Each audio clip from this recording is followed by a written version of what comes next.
Alright, hey guys, what's up? Sports Talk 123. And right now, Ervin Santana has 8 innings and no hits allowed against the Cleveland Indians. Game's going into the bottom of the ninth right now, and I'm just going to take you through the ninth inning of this no-hitter. This could be something really big, and I definitely want you, I'm just going to give you guys a little play-by-play so you guys can definitely see what's going on. And also, I'm going to talk about a few things. I'm also going to talk about a few other things like the Colby Rasmus deal and the politics behind that, and the Pittsburgh Pirates controversial call and the formal complaint they are filing to Major League Baseball. So, Everth Cabrera is batting for the Cleveland Indians right now. He took ball 1 and strike 2 on the inside corner of the plate.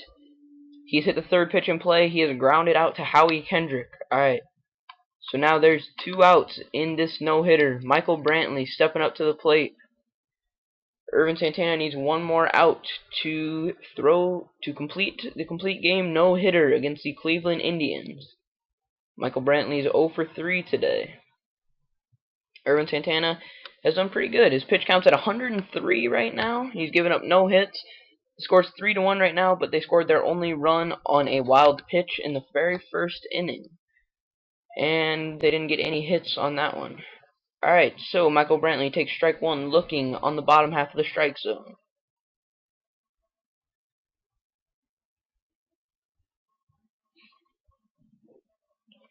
Michael Brantley batting .276 this season. He hits the pitch in play. And he flies out to center. Ervin Santana has completed the complete game no-hitter of the Cleveland Indians. Very big story, because the Angels have been getting a very dominant, they've been quietly having a pretty dominant pitching staff this year. I mean, a no-hitter from Ervin Santana, 14 wins for Jared Weaver. They're doing pretty good with their pitching staff. I mean, if they could just acquire maybe one more big-name pitcher. I mean, Ervin Santana's having a decent year, 3.47 ERA, 123 strikeouts. That's not terrible. I mean, it's not great, but, it's pretty good. He throws this no-hitter. He gave up 1 unearned run, he gave up a walk, and he had 10 strikeouts. So, pretty good day in this game. No home runs for either team. Peter Borges with his his 7th triple of the year, and he also had a stolen base, so a lot of speed out there from Peter Borges. Howie Kendrick stole 2 bases. He is 1 stolen base behind Peter Borges. Peter Borges and Mike Trout, each with an RBI in this game. So, big news. Ervin Santana, no-hitter against the Cleveland Indians. Glad I could bring you guys that live. And also, I don't know if you guys have seen the video, but the play at the plate to end the Pirates-Braves game last night, that has got to be one of the worst calls I've seen since Armando Galarraga's perfect game call. I mean, Michael McHenry clearly puts the tag down on the player, but I don't know how Jerry Meals, the umpire, just could not see the play. I mean, it is completely obvious that he is out by quite a bit. I mean, Jerry Meals has been umping for 14 years, and people are coming out and saying that he's always been a good umpire. This is just a terrible call. But you gotta also remember, it's just sports. They have confirmed that the Meals family has been harassed since the controversial call, so people taking it a little too far and sending threats to the family and stuff. But this is a really bad call and could affect the sports world. But hopefully nothing bad happens to his family outside in the real world. But Pittsburgh's in a division race right now. They're in a close division race. They're not in first place anymore. This game could definitely affect the season, and I mean, you never want to see that happen, but it happened. I mean, Pittsburgh's now a game back. They're a game back now after that loss. They could be even with St. Louis for the division lead right now at 54-47. I mean, that call at the plate, if he calls it correctly, doesn't mean they win the game, but it definitely gives them a chance. I mean, nobody had scored in a while, so I mean, that game was completely up in the air. And it's a costly loss for the Pirates, searching for their first winning season in 19 years. So it's been a while, and that the loss, it pushed them one game behind the first place Cardinals. So it could end up being a big deal.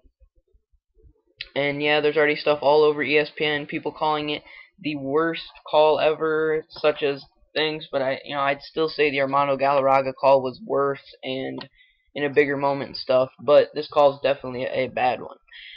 And then, guys, on my last video, I reported that Colby Rasmus is being sent to the Toronto Blue Jays. And I don't really follow the Cardinals, so I didn't know this, but it seems that Colby Rasmus has been having a lot of off-field problems with the team, such as he's not listening to coaches, he's been demanding trade requests and stuff.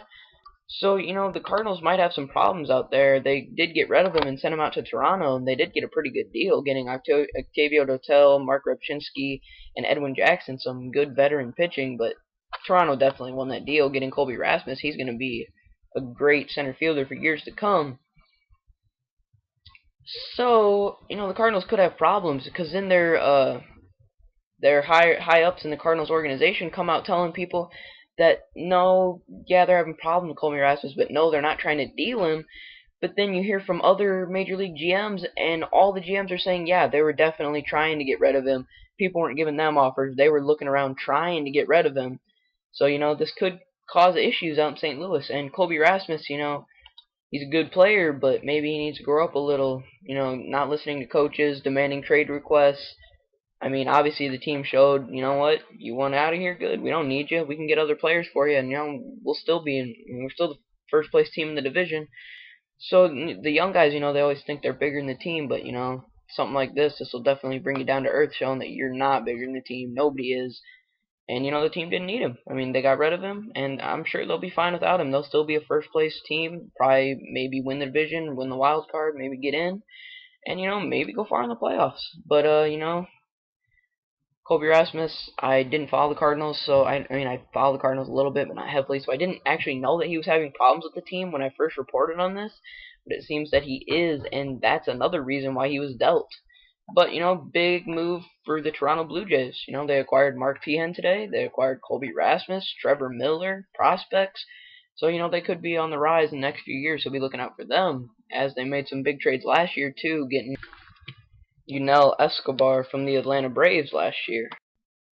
So, guys, I just wanted to show you about the Ervin Santana No-hitter. Hope you guys enjoyed this video. Thanks a lot. See ya.